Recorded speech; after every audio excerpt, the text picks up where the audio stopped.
大家好，宠粉的仪态又来了，救场如救火这种情况在娱乐圈特别常见，只是有些演员阴差阳错救场成就了经典，还盘活了自己的演艺事业，有些演员却不自量力，惨遭群嘲。今天我们就来聊聊娱乐圈那些经典的救场风波。刘烨一临时被找去救场长风渡，大家都知道了吗？长风渡原定的男配角人选是杨希文，没想到在正式开机前夕，杨希文2017年涉及绯闻女友跳楼自杀的疑云又被居上微博热搜，网友的反对声浪十分强烈，大家不断 tag 官方微博要求撤换演员，因为争议实在太大了，如果不换的话，剧集上档肯定会被抵制被狂黑。迫于舆论压力，剧组临时找来刘烨一救场，消息一出全网欢呼。刘烨一不管是颜值还是演技都稳稳在线，相信他一定可以驾驭好这个角色。相对于刘烨一救场长风渡，金瀚救场西出玉门就让一众网友哀嚎，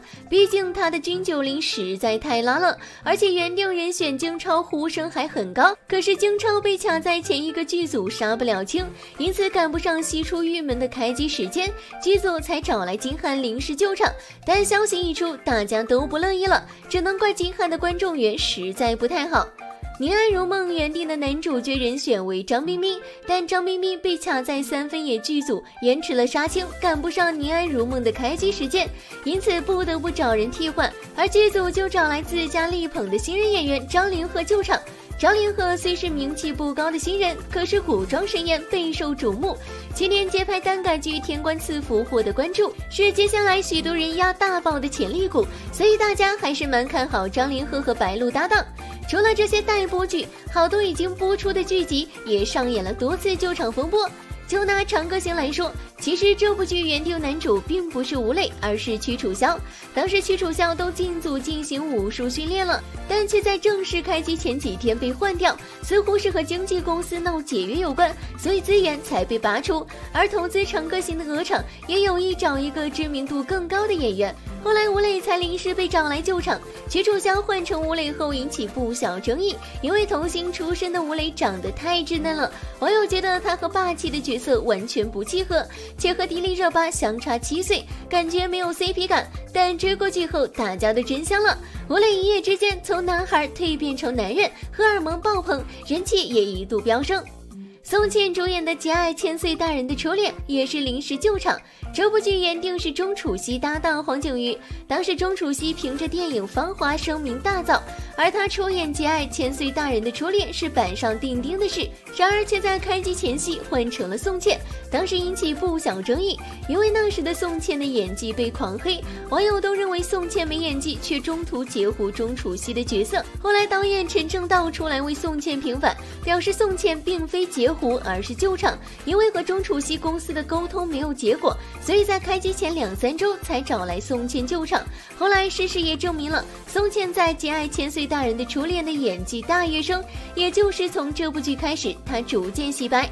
李一桐救场了不起的女孩就是个超级大八卦了。原本了不起的女孩原定双女主为李沁和金晨，后来变成李一桐搭档金晨，而于正在微博上用 ABC 等代号来影射事件主角，明眼的网友都知道他在说谁，大意就是李沁临时不演了不起的女孩，所以制片方找李一桐来救场。据于正的说法是，李沁也不是不想演了不起的女孩，而是自己的经纪人手下另一位演员邓伦和了不起的女孩另一女主金晨有恋情纠葛，而经纪人非常讨厌金晨，甚至还用黑稿黑过金晨。原本那位经纪人是想以李沁不演来要挟制片方换掉金晨，殊不知制片方够硬气，直接把李沁换掉，用李一桐取代，真是赔了夫人又折兵。李沁这也算是被经纪人坑了吧。大家知道原本袁冰妍要演半世蜜糖半世伤的女儿好吗？袁冰妍以个人名义接演，而她的戏约是在环瑞世纪，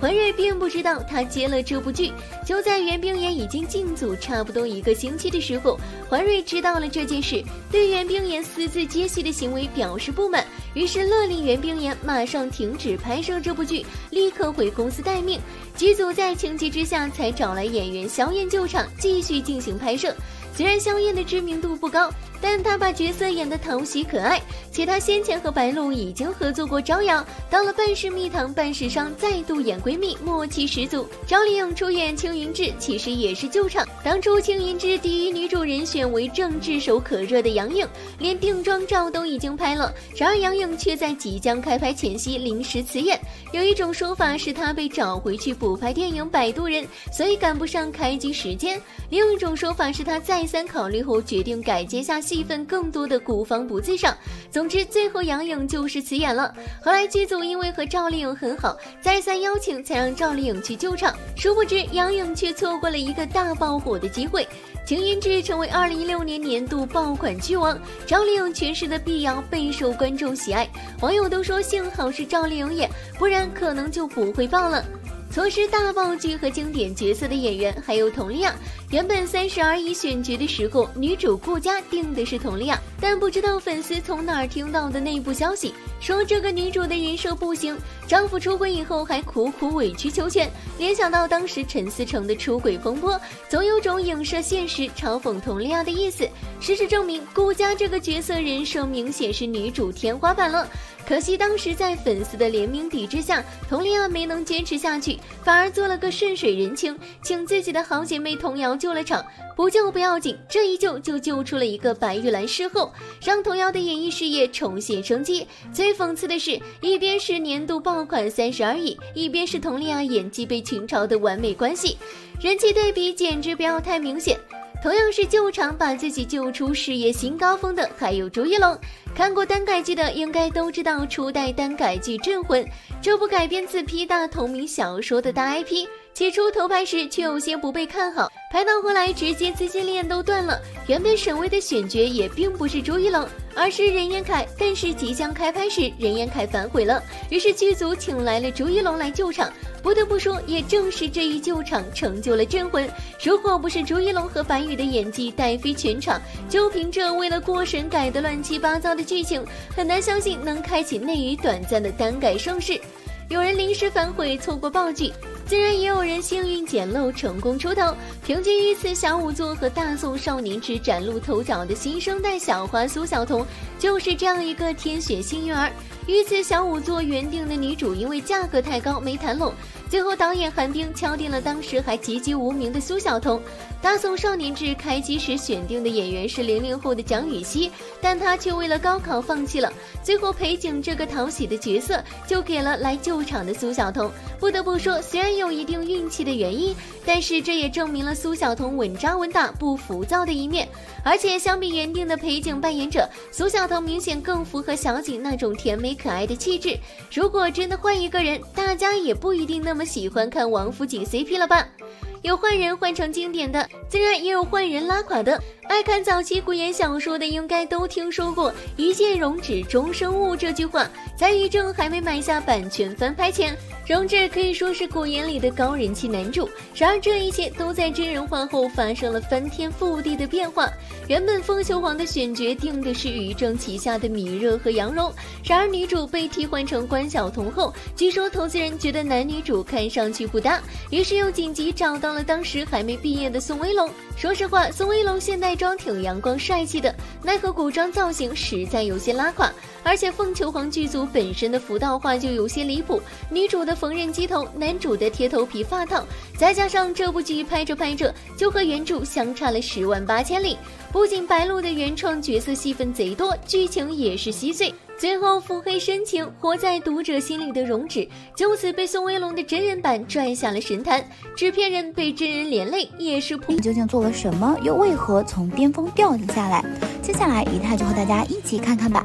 因为一部《太子妃升职记》而爆红的张天爱，当时风头无限，话题讨论度爆表。关于她的颜值和身材也成为大众关注的焦点。当年的火爆点在于2个，一个是小成本制作，非常严酷的环境，却制作出高于很多大制作的优秀作品，让人觉得剧组很努力了。第二个在于剧情大胆新颖，给人眼前一亮的感觉。剧中的高颜值也完全符合大家看网剧的需求，养眼又放松。此剧一火，张天爱给观众留下的印象非常好，而且她本人也是内娱比较少见的飒爽性格，同时拥有英气和妩媚2种属性，很多人都觉得眼前一亮。谁曾想后来的张天爱强行转型，再次出现褪去了太子妃的飒爽明艳，直接变身小家碧玉，这就和当时让大家喜爱不已的女主类型相差甚远。这种小白花娱乐圈实在是太多见，所以她很快就人气严重下滑。当然更重要的原因是因为她后续的作品都非常一般，播放情况也不好，剧的制作也老套平庸，这样子耽误个几年，人气已然和当时鼎盛时期不能比。最近的热播剧《雪中悍刀行》第1季中，她的戏份也很少，不过总算能靠剧有一点讨论度了。同剧组的盛一伦也是同样的情况，靠着太子妃火了之后，后期完全没有了热度，甚至她的发展远不如张天爱。漂亮的李慧珍太古神王虽然是男主，但是她的演技却没有进步，完全没有出道时的惊艳，参加演技类综艺也没有抓住机会，所以她不火真的怪不了别人。因为王力宏事件被推上风口浪尖的白兔，最近热度蛮高的。白兔可以说出道即巅峰，16岁的他们成功演唱了《爱呀爱呀》、屁屁别站在椅上2首歌曲，传遍了大街小巷。凭借着可爱小女生的外表和甜美嗓音，圈粉无数。这样的他们本来可以一路走红，没有想到就在这时，他们做出了自己人生中第一个错误决定，转型成熟风。18岁时，他们发布成人礼专辑，开始由清纯少女向成熟风转移。其实他们不知道，很多人喜欢他们都是觉得2个女孩干干净净、清纯可爱，而转型成熟风后，由于2人长相一般，即使浓妆艳抹，也打扮不出那种高贵成熟的气质。而且18岁的年纪，即便是长相姣好，也实在装不出那种30岁女人成熟的感觉。结果2人跑去整容，整完画风都不同了，直接从清纯变得性感，让人大跌眼镜。后来更是黑料不断，各种和男性的绯闻和低情商的表现，让2人口碑越来越差，最终从风头最好的组合变成边缘小组合。凭借美人鱼一夜成名的林允，从一个名不见经传的素人，一下子变成了30多亿票房的女主。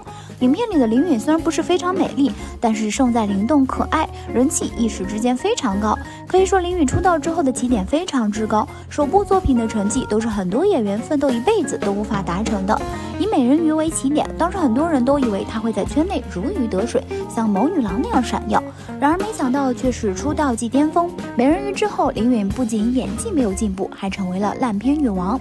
绝技，假如王子睡着了，战神纪等影片票房与口碑双扑街，斗破苍穹、彼岸花等电视剧也一言难尽，特别是在彼岸花中的演技被全网嘲，口碑迅速下滑。再加上美人鱼红了之后，网上曾大规模爆出她在中学时期是太妹，在公安局还有案底的传言，风评受到了影响。也是从这个传言开始，她在网络上的口碑一直很低迷，频繁爆出的绯闻恋情更让她本就下滑的口碑雪上加霜。林允如今在网络上的风评这么不好，很大原因还是要怪她自己。如果她业务能力在线，演技好的话，出现不好传闻，谈恋爱的时候，可能很多网友还不会这么一边倒的指责她。现在的林允因为作品连续扑街，已逐渐被电影圈退货。最近她参演了刘亦菲主演的古装剧《梦华录》，在里面饰演女2号，不知道被降级之后，她的演技是否会有进步。吴谨言和林允的情况类似，当年一部《延禧攻略》让她爆红，可是这部剧之后，吴谨言虽然一直有戏拍，但是很明显，